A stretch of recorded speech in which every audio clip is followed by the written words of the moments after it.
such an asshole. Link below for requests such as this is why me and Chad came up with the course. I am not Chad Elkins, by the way. Link below is linked to the course, The World's Greatest Accounting Career, for everyone who's interested in learning more about becoming an accountant and the best way to do it. But we have a request from a Canadian, America's hat. Subject, should I become an accounting international student at UNLV? Good afternoon, Cappy. I'm 22 years old, recently graduated film and video producer. I'm sorry. Who wants to leave Calgary? Oh my gosh, a worthless degree and you're in Canada? Woohoo! Leave Calgary through becoming an international student at the University of Nevada, Las Vegas. I am very familiar with it. Currently, I'm an independent contractor hired by a network to produce a show. I started out at 14,000 Canadian, which is no joke. That's like 10,000 US on season 1, went up to 25,000 Canadian. So I'm currently making 44,000 Canadian. Each session lasts for, I've got the job. From a cheap 2-year program on the tech side of audiovisual, have no debt from it. Well, I mean, you got a skill or a trade. I mean, you could actually, I'll tell you this. Vegas is growing it's already a market for audiovisual because of all the shows and everything. But a lot of Hollywood is moving out here. They're building out a movie studio in Summerlin, which is on the west side of town. And heck, I was just on with Fresh and Fit last night, and we're at the Red One Studios. And yeah, there's a lot of tech that goes into it. So you might actually find work in Vegas more than Canada because you're not allowed to work up there because Canada sucks. So you didn't completely piss away your college degree there. And have the privilege of scheduling my production independently. This means I'm able to work full-time jobs on big film sets as long as I could schedule the production on my community TV show in a timely manner and earn some extra income. Well, good. The problem is where I live. Here, the people who get hired by the big productions only reach a certain level on them. The below the line level, basically the expendable crew. The decision makers on set get flown in from Vancouver and Los Angeles. Well, yeah, they're the people who are financing the show. Most people in Vancouver are also bossed around by the Los Angeles people. Not for long. I decided to search for a place where there was more room to grow within the film industry and stumbled upon Las Vegas, which, thanks to Nevada's tax incentive, is on the rise. The fact it's close to Los Angeles helps a lot, knowing that a lot of my film friends struggle to find decent paying wage when productions aren't hiring due to no one wanting to film in a 6-month-long winter. I wanted to obtain an accounting degree, which would be versatile and allow me to work on the most essential production side of film, the accounting department, as well as other industries. I hope that by the end of the studies, I can be sponsored by a company to attain a green card and leave Canada behind. I enrolled at the University of Nevada and got admitted. However, each year living there would go for 50,000 US, turning into a $200,000 US venture, about 300,000 Canadian. You could buy all of Nova Scotia for that much. I've saved up enough to afford a year and a half out of the 4 years. I'm wondering if it's worth to go into debt to get it. Thankfully, I did well in high school and post-secondary. I've begun applying to scholarships. Families offered to help out a bit, but I'd rather use that as a last resort. I still have opportunities to work within the university as an international student and do independent jobs like camera, lens, blah, blah, blah. My goal is to move out of Calgary into a place where I have room to grow within my field as a producer, diversify my skills through an accounting degree, work in the United States film industry, and not have to live through another 6-month-long winter. Should I go into debt to get it? Cheers. We'll keep you anonymous. All right. I asked you, it says 50 grand a year, tuition and fees, 29,000. Yeah, so you're looking at 50 grand. All right, here's the deal. What I presume you're trying to do is you're becoming a student at UNLV so that you could find work almost immediately in Nevada. I don't know how the visas work with that. That's up to you to do the research on that. However, I'll tell you right now, man, 200 grand. Well, wait, you said 50. What was it? 200 grand total? So it's 50 grand a year. What are you going to go for 4 years? They would go for 50 grand, which includes your living expenses. Half of that looks like it's tuition. Yeah, more than half is let's say it's $110,000 US for your college degree. Buddy, you don't need to go to UNLV. This is why me and Chad put together this course, The World's Greatest Accounting Career, which if you're going to drop 100 grand on US tuition, please go take that course, because I don't have time to go over everything in that course right now about how you can navigate a career in the United States or Canada or remote. All right. So in addition to the 200,000 US you're going to spend, drop the $150 on The World's Greatest Accounting Career. It's linked below. It's on Teachable. There you go. All right. No, man, there's way cheaper ways to get your college degree. And I would go to Western Governors University online. Here's the problem. Because you're a Canadian citizen, that doesn't mean you're guaranteed work in the United States. So, and I don't know what the Canadian tuition costs are. I'd imagine, because everything's free up there, maybe it's cheaper. But if your goal is to get a U.S. college degree that is accredited, I would recommend Western Governors University or ASU Online or any accredited online college, which is a lot cheaper. I think last night I checked, Western Governors University is 8,000. Hang on, is it 8,000 per year?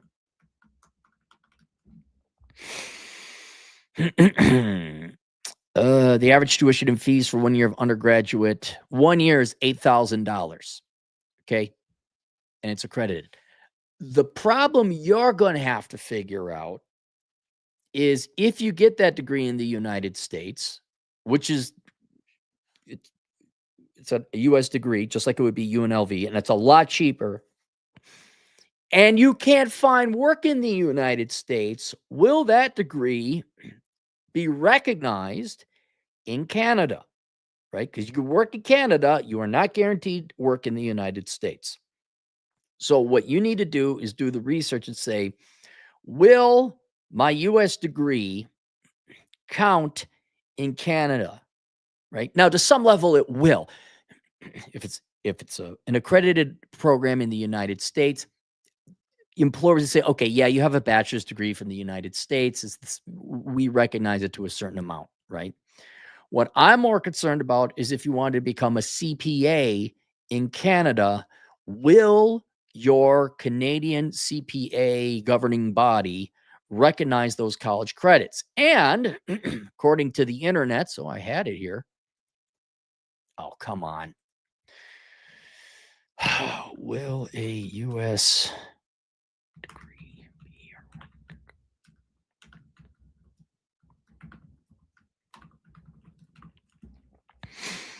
Where is it? There was an agreement.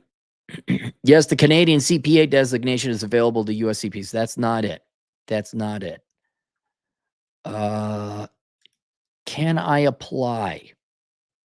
There was a program in 2018 that says, yes, we have reciprocity and recognition, but it depends on the province. Okay, so here's this ball of wax you've gotten yourself into. Generally, if you're not worried about a CPA, I'm an accountant. I have an accounting degree from the United States. Will that look good on my resume if I'm applying to Canadian companies? Yeah, it's more or less equivalent. Will it qualify you to sit for the Canadian CPA in the case you can't get to the United States and work? Right? So that depends on the province. Now, I don't know if you want to get your CPA. That's up to you. But if you just want to do some bookkeeping and accounting and you're not set on becoming a CPA, fine. The US, generally speaking, the US degree will be the same as a Canadian degree. But if you do want to get the CPA, now you got to do some research. You got to find out whether your province is going to recognize not only a US degree, like from UNLV, from a traditional school. UNLV is a real college. It's accredited. It's a real program. And based on that, I found out I had to search something else, but there seems to be a reciprocity and agreement that, yes, we will recognize a degree from the United States, or college credits will be counted towards it. I don't know, just like here in the United States, because we go by states, if the province is going to recognize something from an online college, whether it's Western Governors University, ASU Online, or not. So if you want to become a CPA down the road, you think that's a possibility, you got to do your research now and say, all right, I'm in Alberta. Okay, you're in Calgary, you're in Alberta. Talk to the Alberta CPA Society and say, if I go to Western Governors University, which is an accredited online school in the United States, will those credits count towards me being able to sit for the CPA in Alberta should I choose to want to do that? And they will say yes or no. All right. If they say no, just because the tuition is so much higher at UNLV, I would start looking at other routes to sit with, because your goal is to become an accountant. Western Governors University is way more affordable and it's accredited, that I think you'd be fine just working as a regular accountant. However, I do know in the United States, depending on the state you get licensed in, that will count towards your CPA designation. And another route, in case you can't work in the United States and you did want to become a CPA in Canada, is they do have reciprocity agreements if you're a CPA in the United States. So Canada says those credits don't count. Fine, but they do count in the United States. I'm going to go down there. I'm going to test.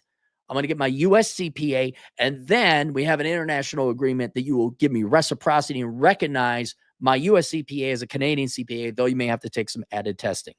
I'm just trying to say down the road, if you want to become a CPA in Canada because you wouldn't be able to work in the United States, consider that. It doesn't sound like you want to become a CPA. You just want to become an accountant that will allow you to go and work in the United States and then in Vegas. Cool, that's fine. And in that case, yeah, an online college degree that's accredited will achieve that. But it does not guarantee you a path to the Canadian CPA in the worst case scenario that you cannot work in the United States, right? So if your goal was to come down here and go to UNLV, that would allow you to work in the United States, which I don't know if we have a work visa while you're a student down here. I don't know any of that stuff. That's an awfully expensive way to get a work visa. I would not spend that money on an American, because you're paying out of state, paying out of country tuition. $100,000 for an accounting degree where you could go to Western Governors University and for 2 years, $16,000. I've even had people say, yeah, that's a nominal fee you pay. You're going to have to look this up. You could take as many courses as you want through Western Governors University. So I had one guy get his accounting degree in 18 months. Now, he's very aggressive and worked really hard. So if you want, I just based on what you said, I would not go to the University of Nevada, Las Vegas to get a college degree. Get your accounting degree through Western Governors University. That'll help you become an accountant in either country. And then I would come down, see if you could get some kind of work visa down here that allows you to work in the field, which is, that's up to you and getting a work visa and all that. But I would not come to, unless there was some guaranteed in. That's a lot of money to pay for a college degree you could pick up for about 16 grand. Remote work.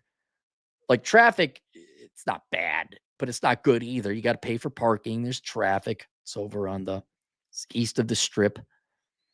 It's not a great looking campus either. I wouldn't bother with all that hassle. I would start going now. 10 Western Governors University now. I mean, it's going to be beautiful up there in Calgary pretty soon. I mean, you got summer coming in about 4 months, right?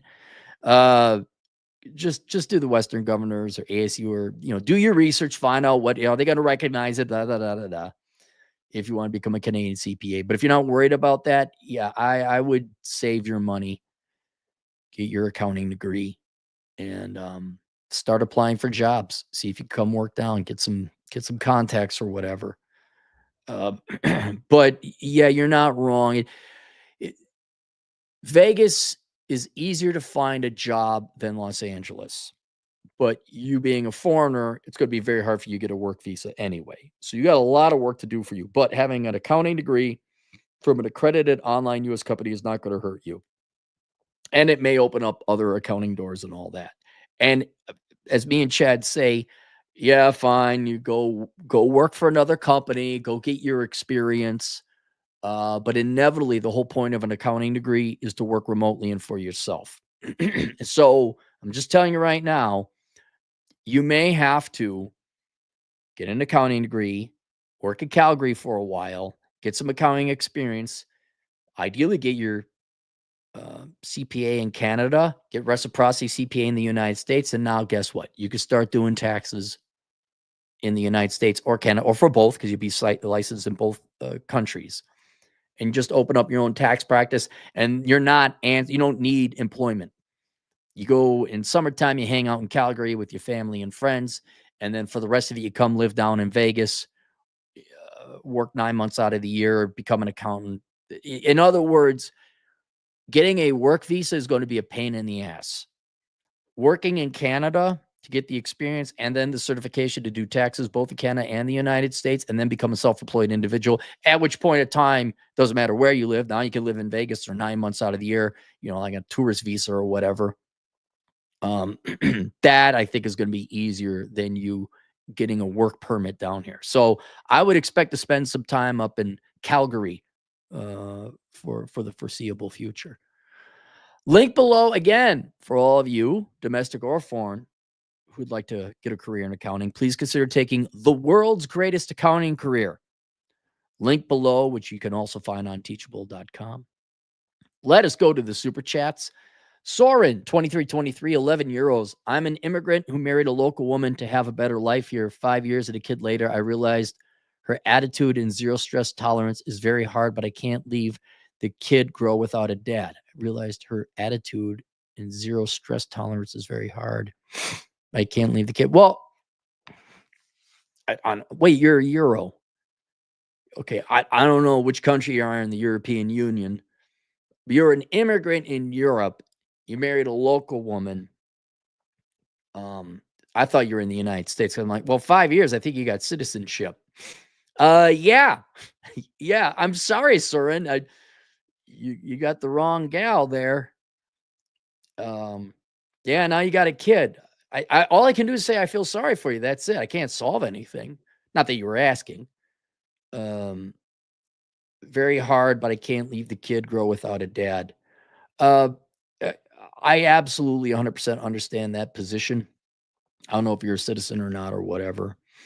But I know this sounds horrible. This is just me stepping outside, and I don't know what country and what the laws are like.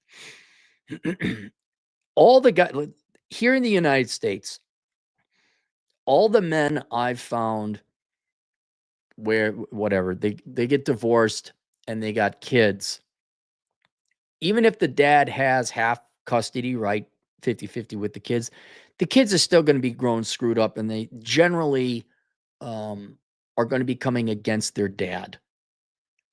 And I've seen a lot of men in the United States waste all their money and resources trying to get custody of the kids, even part-time. And if I were to be truly mercenary and unemotional about it, seeing that I've never seen half possession result in kids that like their dad with a healthy relationship long-term with their dad, I think what men should do is frankly use their kids as a bargaining chip, because it's over. It's over.